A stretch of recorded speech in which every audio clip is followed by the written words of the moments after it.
많은 학자들의 의견이 이렇게 모여지는데요. 여기 짐승 두 마리가 나와요. 여러분들 아마 표제어에 성경 표제어에도 짐승 두 마리라는 표제어가 있을 거고요.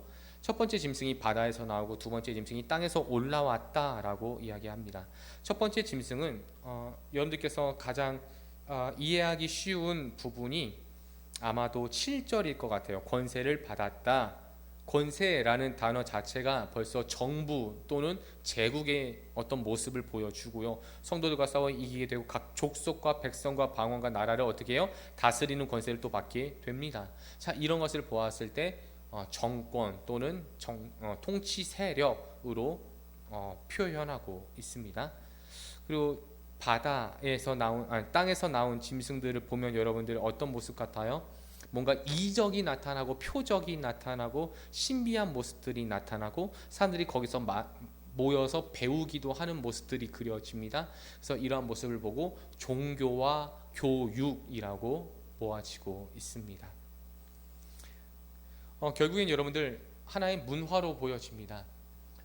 법치의 모습과 교육의 모습 그리고 종교의 모습, 사람을 모을 수 있는 세 요소들이 다 함께 있고요. 이 세 요소들이 하나같이 하나님을 비방하며 하나님의 성도들을 죽여 또 이기고 또 그들을 박해하는 모습을 그려내고 있습니다.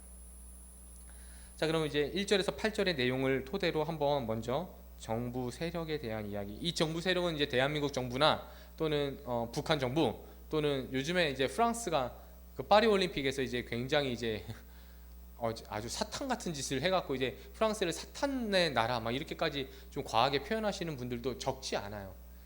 프랑스를 이제 사탄의 나라라고 하기까지는 사실 좀 모순이 있다고 저는 생각을 합니다. 왜냐하면 여러분들 프랑스의 모든 사람들이 하나님을 안 믿지는 않거든요. 그 안에 분명히 그리스도인이 있고 그 나라가 그 꼴이 났어도 예레미야처럼 눈물로 호소하는 사람이 없겠습니까? 그러니까 한 나라를 그렇게 호도해서는 안 돼요. 정말로 예전에 계시록을 그렇게 했던 사람들이 이제 뭐 그렇게 유럽이 사탄의 나라고 666이고 뭐 그 어디예요? 저기 중국 또는 러시아를 그렇게 했는데 만약에 여러분들 러시아 사람들이 그렇게 성경을 해석할 때 한국을 그렇게 얘기하면 여러분들 가만히 있으실 거예요? 난 진짜 예수님 믿는데 그럴 수는 없는 거잖아요. 물론 프랑스가 굉장히 어둠에 잠식된 것은 맞지만 그렇다고 그것을 아우러서 그냥 프랑스가 사탄의 나라다 이렇게 이야기하기엔 좀 모순이 있지 않을까. 네, 어쨌든 프랑스만 그런 게 아니겠죠. 이 나라 정부는 뭐 온전합니까? 뭐 일본은 괜찮을까요? 어디든 마찬가지인데 그것이 이제 브라운관을 타서 세계를 탔냐 안 탔냐 뭐 이 정도 차이가 아니겠습니까? 일단 이 짐승은 왕관이 몇 개가 있습니까? 1절에 보니까 10개가 있대요. 특별히 그 뿔이라는 단어 자체가 여러분들 통치권을 말하죠. 주도권을 말합니다. 그래서 뿔을 불면은 승리했다라는 표현도 되고 뿔을 불면은 이제 전쟁을 하기도 하고 뿔을 불면서 축제를 시작하기도 하는 그런 주권적 표현이기 때문에 이것은 아마도 통치 세력이 분명하듯 합니다.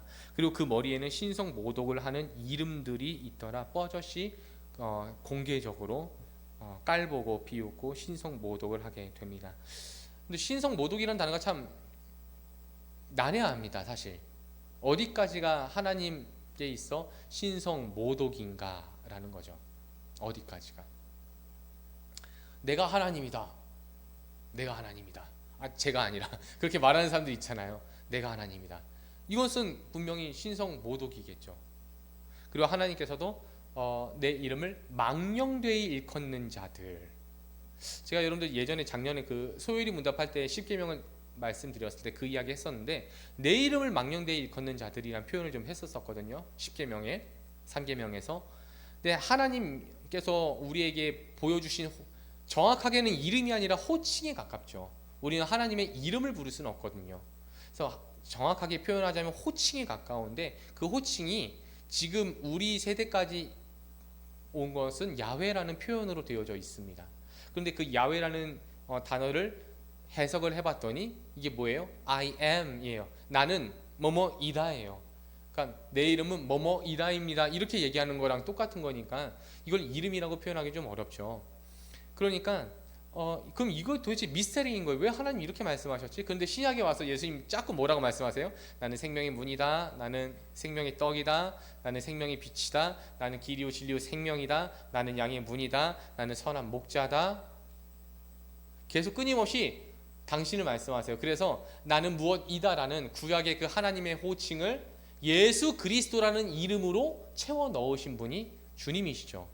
그럼에도 불구하고 여전히 주님의 이름이 여백으로 남겨진 거예요. 구약 시대 때 하나님의 이름은 공백이었어요. 그래서 그 공백을 누가 채웠냐면은 예수 그리스도라는 이름으로 채워진 거예요. 예수가 그리스도 되심으로 그 이름이 채워집니다. 내가 바로 그리스도다. 그런데 지금 이제 주님께서는요, 여백으로 남겨놓으신 이름이 있어요. 그래서 그 여백을 누가 채워 넣어요? 우리가 채워 넣는 거예요. 그래서 우리의 삶이 그 이름으로 들어가게 돼요. 만약에 예를 들어서 우리 아이들이 잘못했어요. 그럼 누가 욕먹게 되죠? 당연히 부모가 욕먹게 되는 거예요. 제가 지금 말씀드리고 싶은 신성모독이라는 게 믿지 않는 사람들의 신성모독도 있겠지만 믿는 자들의 신성모독도 있으리라 봅니다. 그래서 우리의 삶이 그것을 우리의 삶이 뭐 프랑스 그 파리 올림픽 개막식도 굉장히 마귀적이었었지만 과연 우리의 삶은 그것을 마귀적으로 정죄할 수 있는데 그럼 거룩한 삶엔 우리가 보여줘야 될 거 아니에요, 그렇죠? 마귀적인 삶은 마귀에 속한 사람들이 보여줬다면 예수에게 속한 사람들이 이제 거룩한 예수의 모습을 보여줘야 되는데 그건 되고 있느냐라고 봤을 때 정말 너무나도 약한 것 같아요. 아마도 1세기 성도들에게 이 편지가 도달했을 때 이 정치적 세력은 반드시 누구라고 생각했겠습니까? 로마 제국으로 생각했겠죠. 도미티아누스라고 아마 여겼겠죠. 그리고 이 짐승이 어디에서 올라오게 됩니까? 바다에서 올라왔다. 왜 바다라는 표현을 사도 요한께서 썼을까? 우리는 지금 이제 뭐 GPS도 있고 내비게이션도 있고 해도도 있어요. 사실 레이더도 있고, 그렇죠? 관제탑이 또 따로 있어서 통신으로 이제 길이 안 보여도 그냥 그 통신 그 보면서 하면 되는 거잖아요. 근데 이 시대엔 그런 게 없잖아요. 해도 자체가 없어요, 여러분들. 해도 자체가 이제 아주 나중에 만들어지잖아요. 바다 지도가 없다고요. 그러니까 바다 자체가 그냥 진짜 우리 표현으로 망망대해예요. 바다에는 길이 없어요. 그러니까 미지의 세계예요. 미지의 세계. 그 미지의 세계에서 올라온 존재라는 거예요. 도무지 시작도 끝을 알 수 없는, 정말로 우리가 어떻게 손볼 수 없는 그런 존재들. 그게 정치 세력이라고 표현합니다. 그런데 이 짐승에 대한 사건이 있는데 그 머리 하나가 상하여 죽게 된 것 같더니, 그럼 죽었어요? 안 죽었어요? 안 죽은 거예요. 안 죽고 죽을 것 같은데 그 상처가 나았대요. 그 상처가 나았대요. 근데 여러분들, 이 상처가 진짜 나았을까? 이 상처가 죽게 된 거는 뭐고 낫게 된 건 뭔가? 아니 뭐 갑자기 죽게 돼요. 왜? 잘 모르겠어요, 저도. 그런데 5절에 보면 여러분들, 이 짐승이 과장됐다라고 표현을 합니다. 그러니까 이 신성모독을 과장되이 했다라는 표현이 될 수도 있고요. 그것을 구분하여서 이 짐승이 과장됐다라고 표현할 수도 있는데, 저는 후자로 좀 보겠습니다. 이 짐승이 뭔가를 과장하고 있다라는 거죠. 이 짐승이 무언가를 과장하고 있어요. 자신의 권세를 과장하려 하지 않았을까요? 자신의 능력을 과장하려 하지 않았을까요? 자신의 어떤 언변을 과장하려 하지 않았을까요? 근데 과장은요, 아주 없던 일은 아니에요. 내가 예전에 불주사를 한번 맞았는데 진짜 죽을 만큼 아팠어요. 솔직히 불주사 맞는데 죽을 만큼 아픈 건 아니죠. 그럼 여러분들, 저는 불주사 맞은 건 사실이 팩트예요. 그거는, 그렇죠? 그런데 이걸 거짓말이라고 말하긴 뭐한데 과장시켰어요. 아마도 이 마귀의 세력은요, 이렇게 세상 가운데, 그러니까 그 사실이에요. 사실인데 그 사실에 과장을 일으키게 되는 존재. 그게 정치 세력 아닌가? 그게 정치 세력 보면 여러분들 늘 사실만 말하잖아요. 막 무슨 그 청문회 같은 거, 공청회 같은 거 하면은 뭐 데이터 나오고 뭐 이거 자료 나오고 뭐 어디서 논문 뭐 얘기 나오고 법 얘기 나오고 뭐 팩트잖아요, 다. 그렇죠? 그런데 서로가 말하는 게 늘 반대예요. 그러니까 제가 예전에 그렇게 한번 표현한 적 있죠. 그게 원래 정치인들이 잘하는, 예전에 그 피카소가 옛날부터 얘기했던 거라고 말씀드렸었죠. 그러니까 한번 이렇게 표현해 볼게요. 우리 인자는 엄마 말도 잘 안 들었고 화도 잘 내고 그리고 사나워. 자, 이렇게 얘기를 했어요. 그랬더니 맞아요. 그럼 인자는 어떤 사람이야? 나쁜 사람이에요. 이렇게 되는 거예요. 근데 우리 인자는 인내하기도 하고 남을 위해서 희생하기도 하고 정말로 엄마를 닮아갖고 굉장히 순종적이야. 맞니? 내가 좀 그래요. 둘 다 팩트인데 둘 다 굉장히 엇갈리는 이야기가 나와버린다니까요. 정치인들이 늘 그렇게 하는 거예요. 그러니까 나쁜 팩트들을 가지고 들어오는 거죠. 그런 이야기들이죠. 아마 이 마귀적인 세력들, 이 정치적인 세력들은요, 교회에 없는 얘기 안 할 거예요. 그러지 않아요, 여러분들? 세상 문화가 교회에 있는 얘기해요. 근데 그거 어떻게 해요? 과장하잖아요. 예전에 이 초대교회 사회에 어떤 일이 있었죠, 여러분들? 성찬 예식을 합니다. 아마도 그때 당시 지금 우리에게는 없지만 그들의 신앙 고백서가 있었다고 해요. 그래서 그걸 토대로 이제 니케아 신조가 만들어졌던 건데 그들의 신조가 있었어요. 그들의 신조의 근거가 로마서 15장입니다. 로마서 15장에 보시면은 내가 성경대로 예수께서 성경대로 오셔서 예수께서 성경대로 고난 받으시고 죽으시사 예수께서 성경대로 3일 만에 부활하셨다. 이런 어떤 맥락이 다른 성경에서도 몇 번 등장이 하거든요. 그게 아마도 그때 당시 초대 교회들에게 이루어졌던 신앙 고백으로 많은 학자들이 임모와 말하고 있는데요. 그 신앙 고백. 그런데 이제 예수님의 몸이요, 예수님의 피요 이러면서 이제 성찬을 합니다. 그들이 그 고백서에 따라서. 그랬더니 그것을 이제 제가 말씀드렸죠. 로마가 가장 두려워하는 것은요, 소규모 비밀 조직들이에요. 그러니까 그 비밀이라는 게 진짜 비밀이 아니라 정부에게 보고되지 않고 지들이 몰라요. 뭔지. 그런 조직들을 가장 무서워해요. 결국 그것이 나중에는 쿠데타가 될 수 있으니까. 여러분들 잘 아시는 예수 대신에 살아난 바나바가 바로 그 정치범이었잖아요. 원래 십자가에 죽었어야 한다라고 표현했을 때 그가 정치범 대장이었던 걸로 추측됩니다. 자, 어쨌든 그런 내용들처럼 그랬더니 이제 로마에서 어떤 소문이 났어요? 야, 저것들 인육한다. 이렇게 소문이 난 거예요. 인육한다.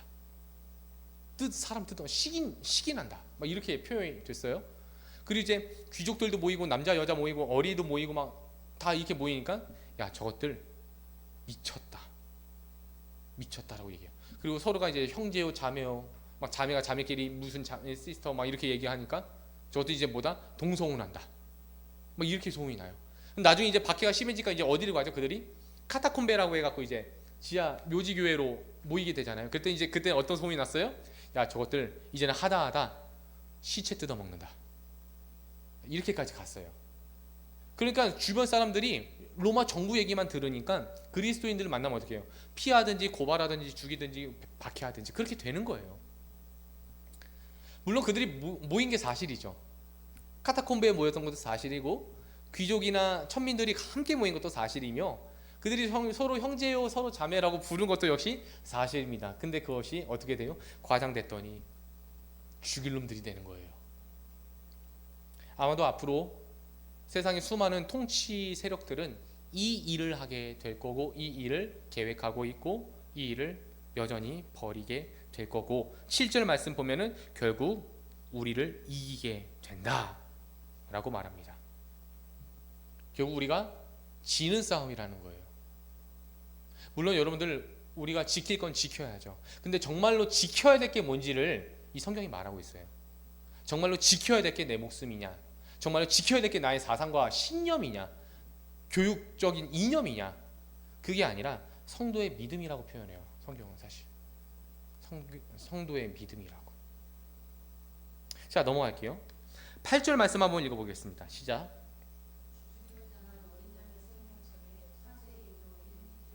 자, 거기까지만 볼게요, 여러분들. 자, 이상하죠? 바울 서신에 의하면 우리의 구원은 늘 언제부터 예정되어 있었대요? 창세 전이라고 표현해요. 근데 계시록에서는 뭐라고 얘기해요, 여러분들? 창세 후에 어디? 생명책에 기록된대요.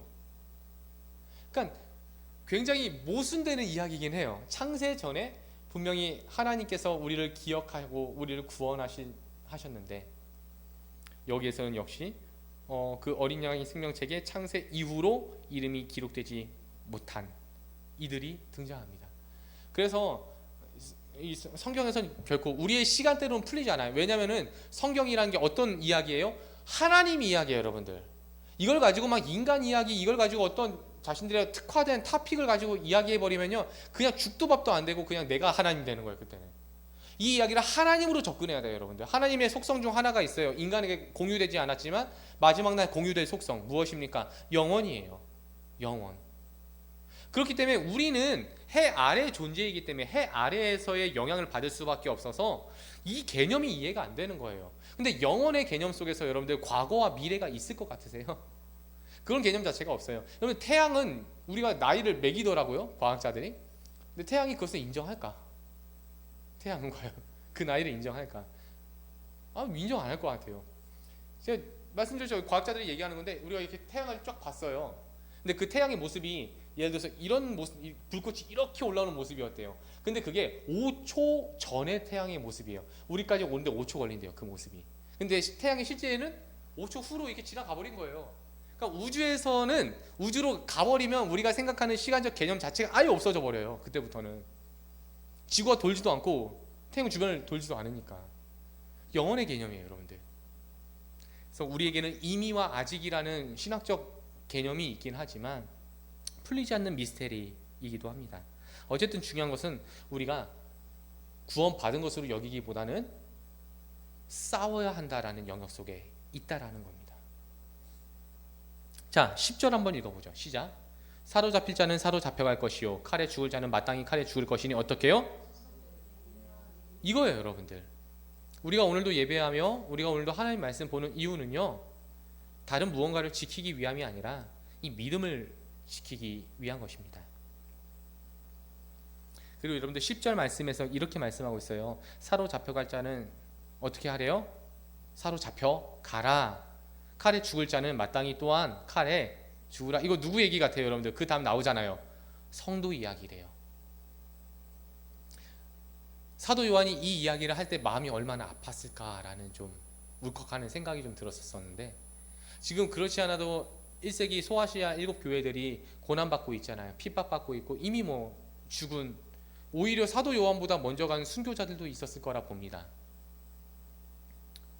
그런데도 불구하고 사도 요한은 다시 한번 도전하고 있어요. 그들의 두려움 앞에. 뭐라고요? 잡혀갈 자가 있으면 잡혀가라.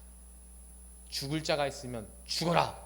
대신 뭘 지켜라? 그걸로 믿음을 지키라는 거. 그만큼 강조하고 싶은 건 믿음이에요, 여러분들. 사도 요한이 돌아보지 않아, 하나님이 돌아보지 않아, 이런 얘기가 하는 것이 아니라 혹시라도 옥에 갇히지 않으려고, 체포되지 않으려고 굴복한다든지 죽음이 두려워서 배교하지 말라라는 얘기예요. 조금만 더 다 왔어. 바로 그 앞에서 내리지 마, 제발. 다 왔으니까. 오늘은 이 텍스트만 좀 풀고 끝내야 될 것 같네요. 다니엘서 7장 한번 보실까요?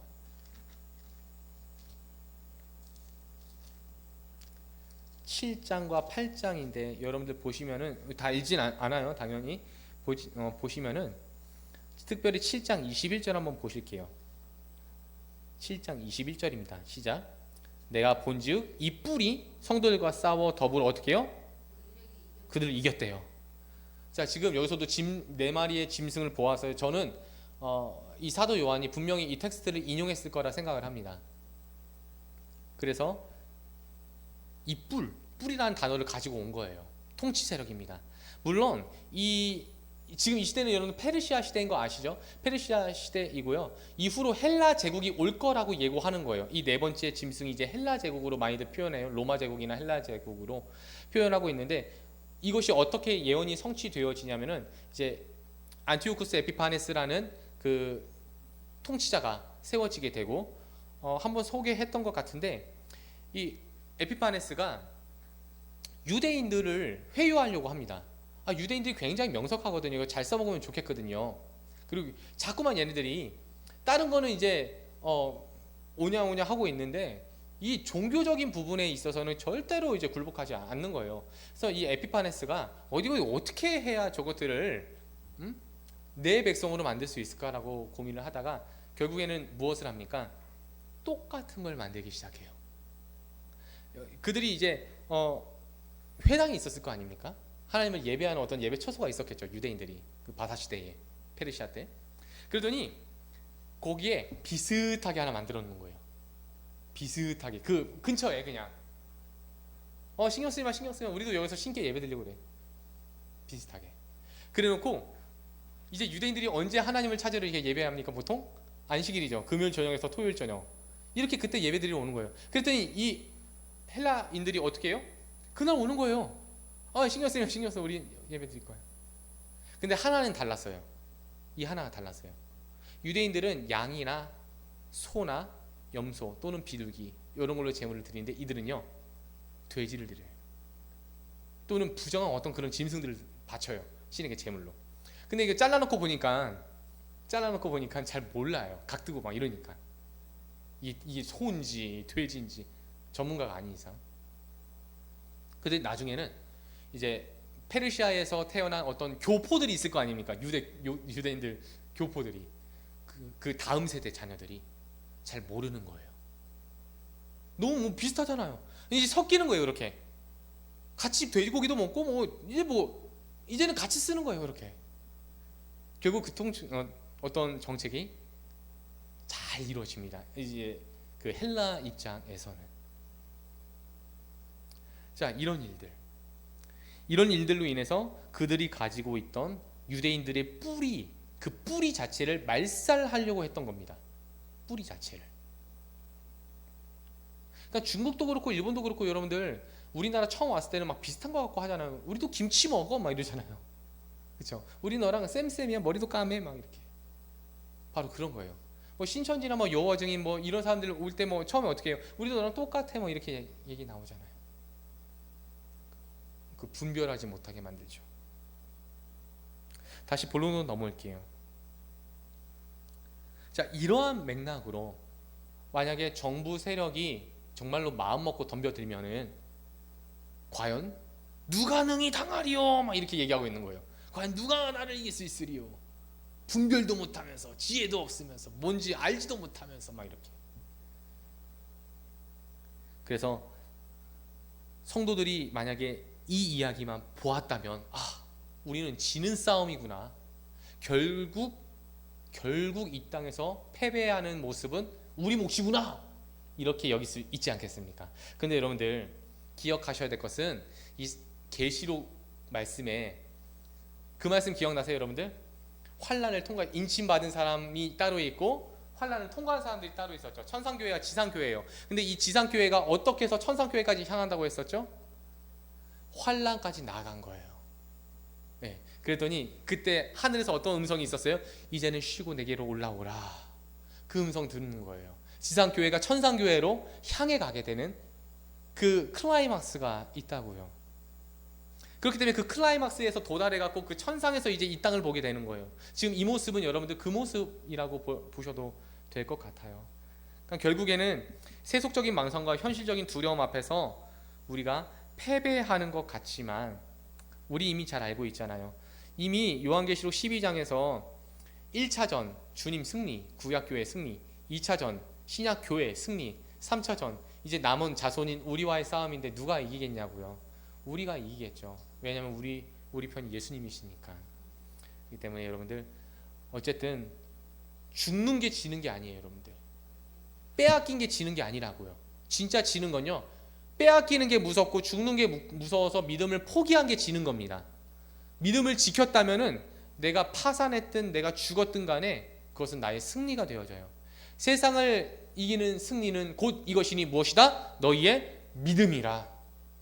그 믿음 끝까지 사수할 수 있는 저와 여러분이 되면 좋겠습니다. 아마 13장 다음 이야기, 이제 원래는 오늘 다 하려고 했었는데 서두에 너무 길어졌던 것 같고요. 다음 이야기 마저 하기로 하고 아마 다음 시간에 이제 666에 대한 이야기까지 살펴보도록 하겠습니다.